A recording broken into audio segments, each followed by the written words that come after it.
Hello and welcome back to our daily PYQ series where we solve 5 PYQs every day.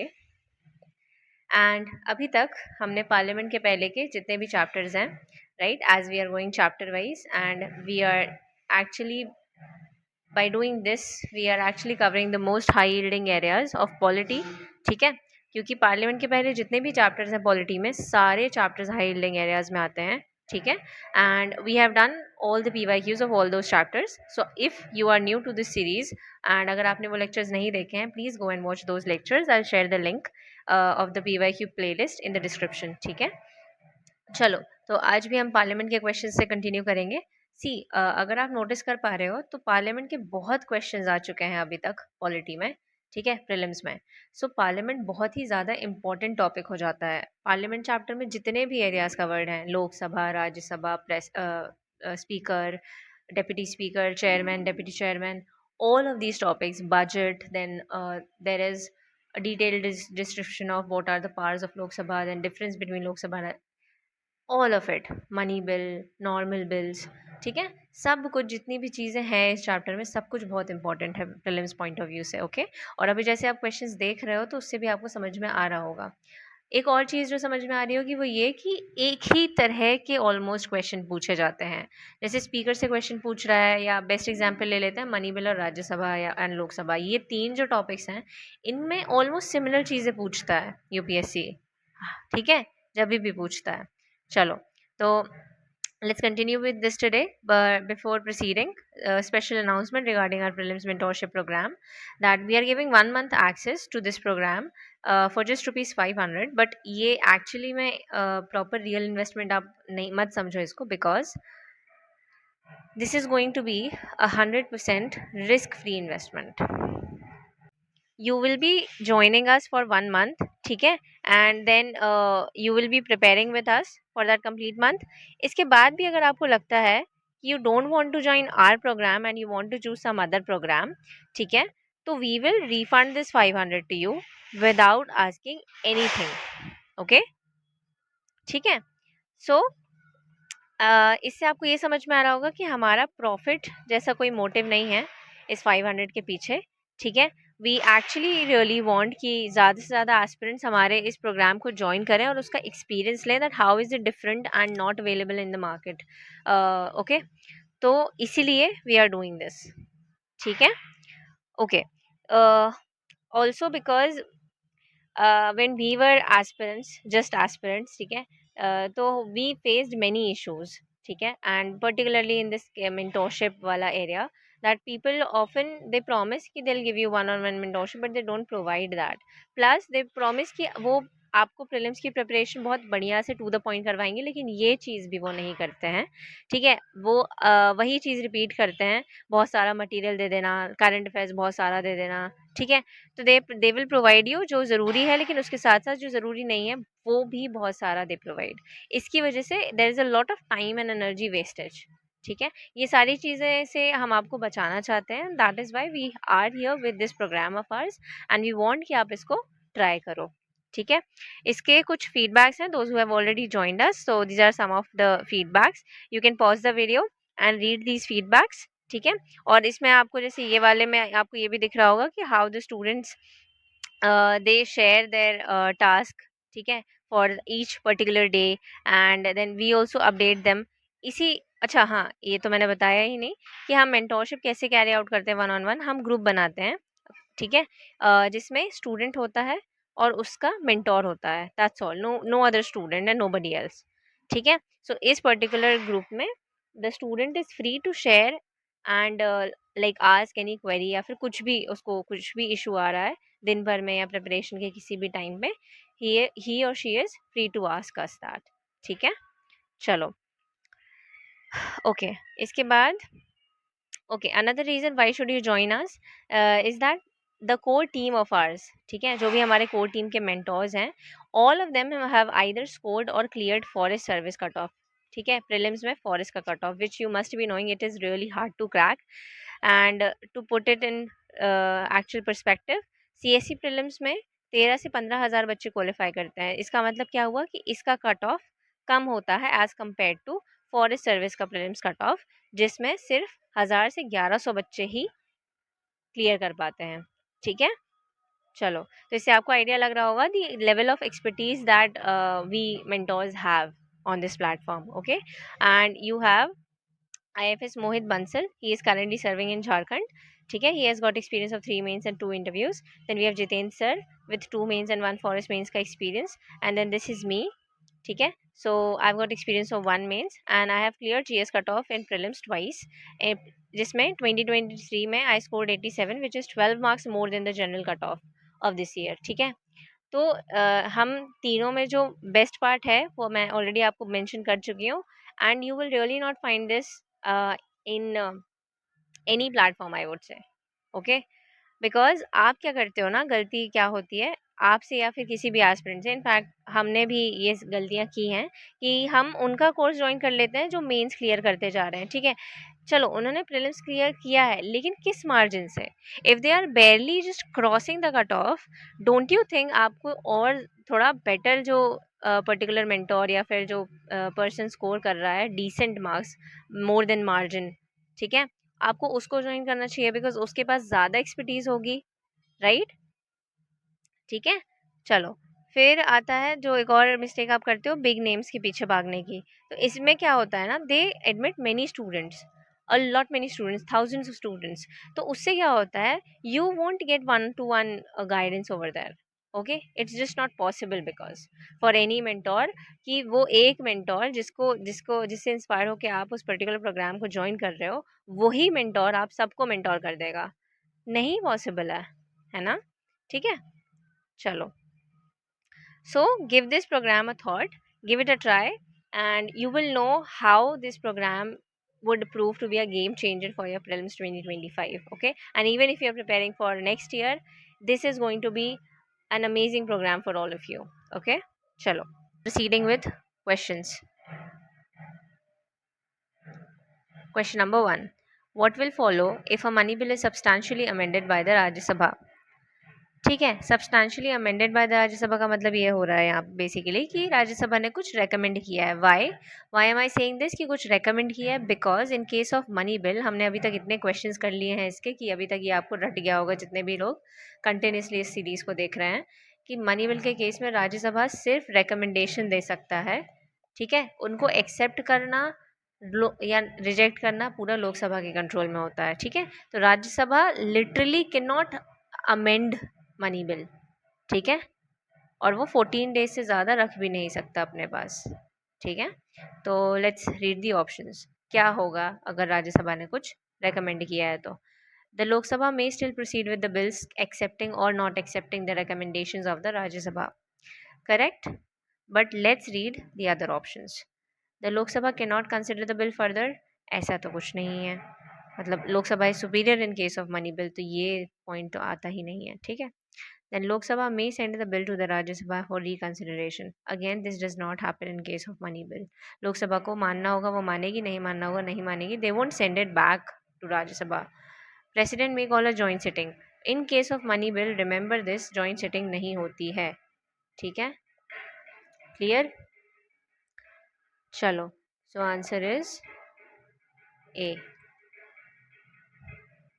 देखो, और आपको एक बार पढ़वा भी देती हूँ यहाँ पे, unequal status with Lok Sabha, this is of Rajya Sabha. ठीक है, money bill can be introduced only in the Lok Sabha and not in the Rajya Sabha. Then Rajya Sabha cannot amend or reject a money bill. It should be, in fact, it should return the bill within 14 days. ठीक है, either with recommendations or without. Clear? Lok Sabha can either accept or reject all or any of the recommendations of the Rajya Sabha. In both the cases, money bill is deemed to have been passed by 2 houses.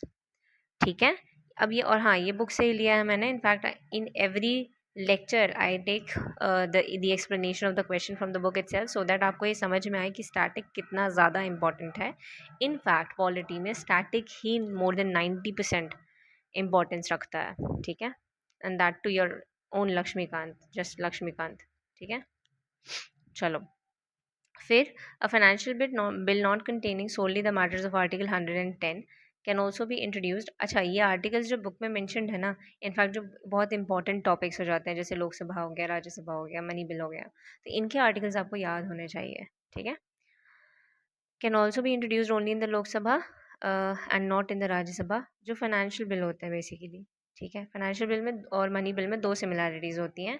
दोनों bill सिर्फ लोकसभा में introduce हो सकते हैं और दोनों bill with prior recommendation of president introduce होंगे।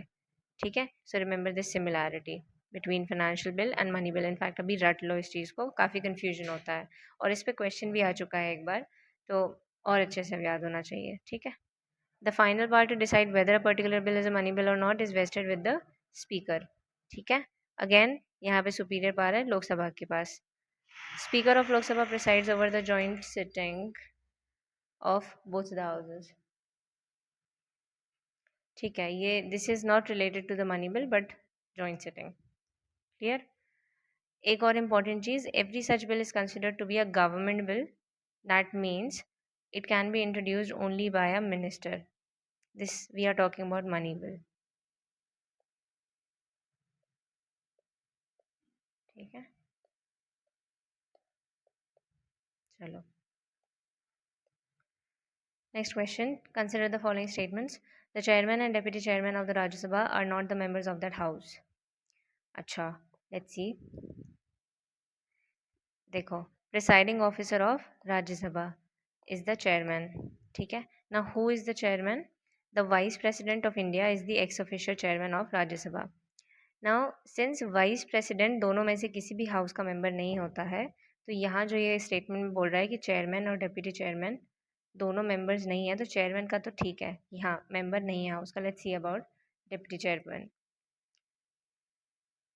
एक और चीज़ ये यहाँ पे और क्लियर हो जा रहा है कि unlike speaker, chairman is not a member of the house. ठीक है, फिर deputy chairman is elected by the Rajya Sabha itself from amongst it members. तो इससे क्लियर हो जा रहा है कि डिप्टी चेयरमैन जो है वो हाउस का ही मेंबर है, राज्यसभा का। ठीक है, तो for chairman this statement is correct but not for deputy chairman, so this would go incorrect. Next, while the nominated members of the two houses of the parliament have no voting right in the presidential election, they have the right to vote in the election of vice president. Now, this is something जो आपसे बन जाना चाहिए because हमने parliament I am saying president और vice president दोनों के election से रिलेटेड क्वेश्चंस कर लिए हैं और सफिशिएंट किए हैं that you should be thorough with this by now. ठीक है, तो इनफैक्ट इसीलिए भी आई एम टेलिंग यू कि बार बार please go and watch those lectures अगर आप नहीं देखे हो, बिकॉज उसमें काफ़ी इन्फॉर्मेशन है। ठीक है, so see, election of president, electoral college, इनका क्या क्या होता है? Elected members, elected members, elected members. Can you see any nominated members here? No. ठीक है, so yes, nominated members do not participate in case of president, but what about vice president?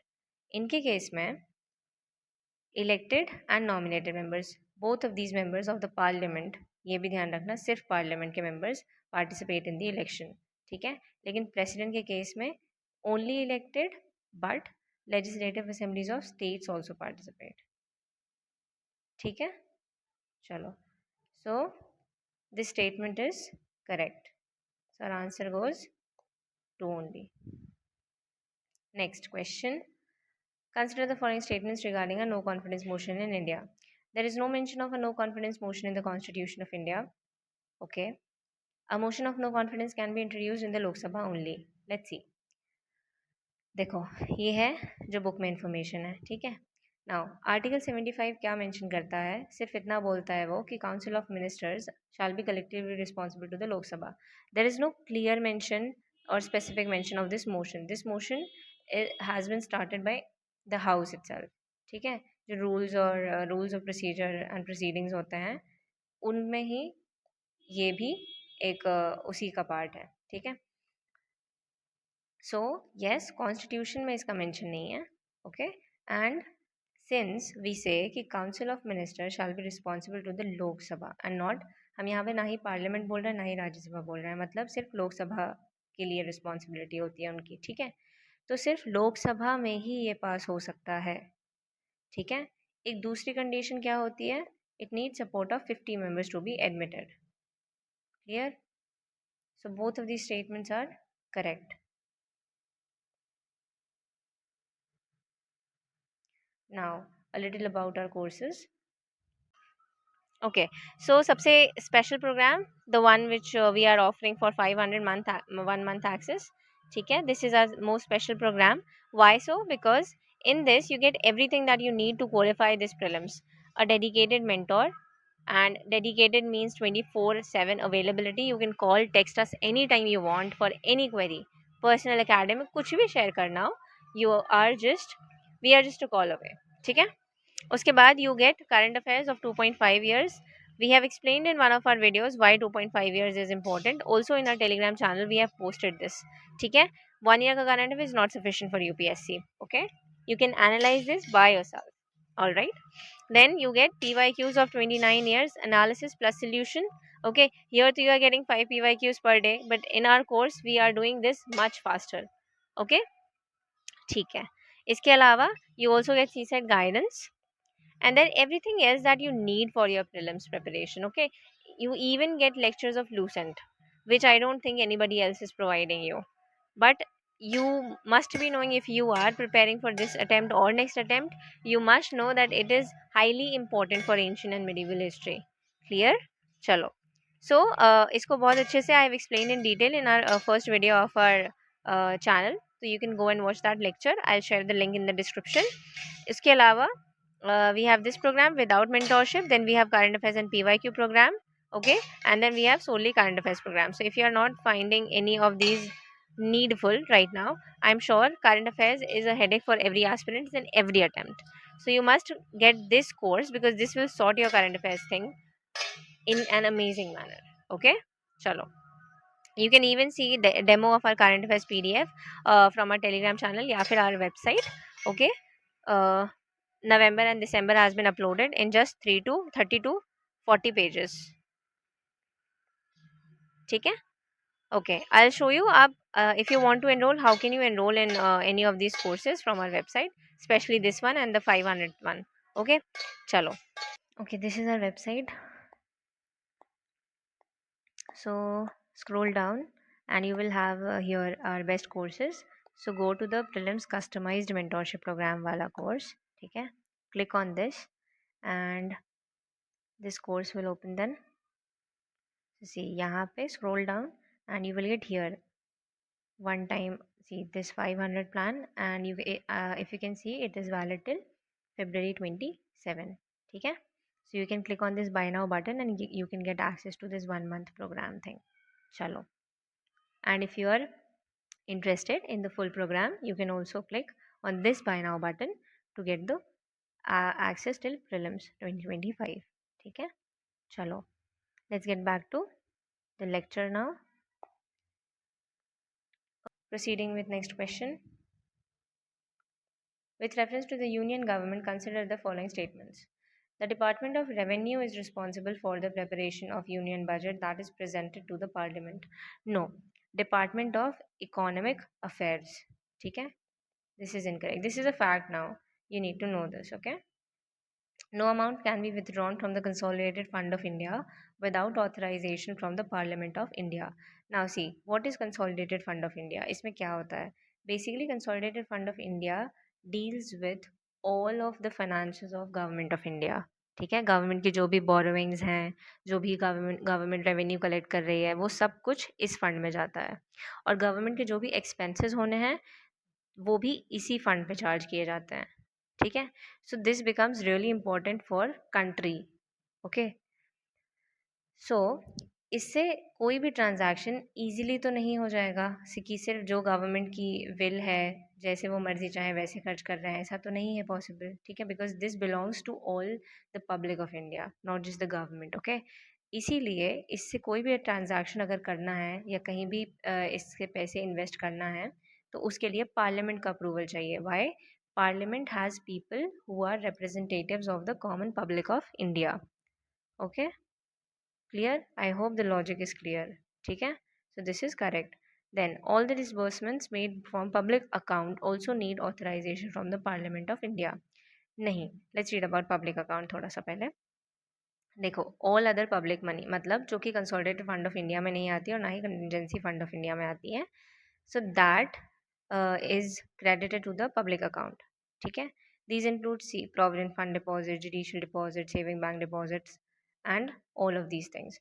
सो इससे transaction इतना complicated नहीं होता जितना consolidated fund of India के लिए होता है. ठीक है, such payments are mostly in the nature of banking transaction. तो नहीं, इसके केस में हमें पार्लियामेंट से अप्रूवल नहीं चाहिए. So only 2 is correct here. ठीक है. Last question of the day. The Rajya Sabha has no power either to reject और to amend a money bill. Again a repeated question और बिल्कुल सेम स्टेटमेंट देता है. ठीक है. Rajya Sabha this related to money bill इतनी बार पूछा जा चुका है ये, लेकिन फिर भी आगे भी अभी भी जब भी पूछता है तो वो ऑलमोस्ट इन्हीं लाइंस में पूछता है कि किस हाउस के पास कितनी पावर है मनी बिल के केस में, कौन अमेंड कर सकता है, कौन पास कर सकता है, यही सब पूछता है. ठीक है. चलो. So this is correct. ठीक है. वो सिर्फ रिकमेंडेशन भेज सकता है Rajya Sabha. Rajya Sabha can not vote on the demand for grants. Now this is new. Let's see. एक और पहले ये भी पढ़ लेते हैं. Rajya Sabha can not discuss the annual financial statement. What is annual financial statement? It is budget, basically another name for budget. ठीक है. सो देखो, फर्स्ट वाला तो हमें पता है that it is correct. Now second one, Rajya Sabha has no power to vote on the demand for grants. ठीक है. It is exclusive privilege of the Lok Sabha. Clear. चलो. So this is correct. What are demand for grants by the way? Demand for grants वो होती हैं जब budget present किया जाता है तो अलग अलग सेक्टर में पैसे, अलग अलग सेक्टर में इन्वेस्टमेंट के लिए पैसे चाहिए होते हैं. ठीक है. So those are the demands. Okay. For grants, what are grants? Grants are basically the amount of money that the government needs to spend in a certain scheme or some sector. वो सारी चीज़ें. ठीक है. So demanding those grants. Okay. तो इसको authorisation सिर्फ लोकसभा से मिलता है. राज्यसभा का कोई रोल नहीं है यहाँ पे. ओके. अब ये बोल रहा है कि वो डिस्कस नहीं कर सकता, राज्यसभा डिस्कस ही नहीं करता है बजट. ऐसा नहीं है. Rajya Sabha has full authority and all the members have full right to discuss the budget. सी, ये भी मेंशन है हमारी बुक में. At the end of the speech in Lok Sabha, budget is laid before the Rajya Sabha, which can only discuss it and has no power to vote on the demand for grants. ठीक है. तो इतने से ये 4 line से 2 statements बनी हैं इस क्वेश्चन की. एक ये वाली और एक ये वाली. ठीक है. चलो. और answer is the first one is correct, the second one is correct, but third one is incorrect. So 1 and 2 only. Okay, that's all for the day. I hope you enjoyed the lecture. It was useful. And these are our courses again. So enroll करने के लिए I've already told you the process. So do give our mentorship program a thought and a try, because you will definitely love the program, I'm sure. ठीक है. चलो. Thank you so much for watching. Have a lovely day.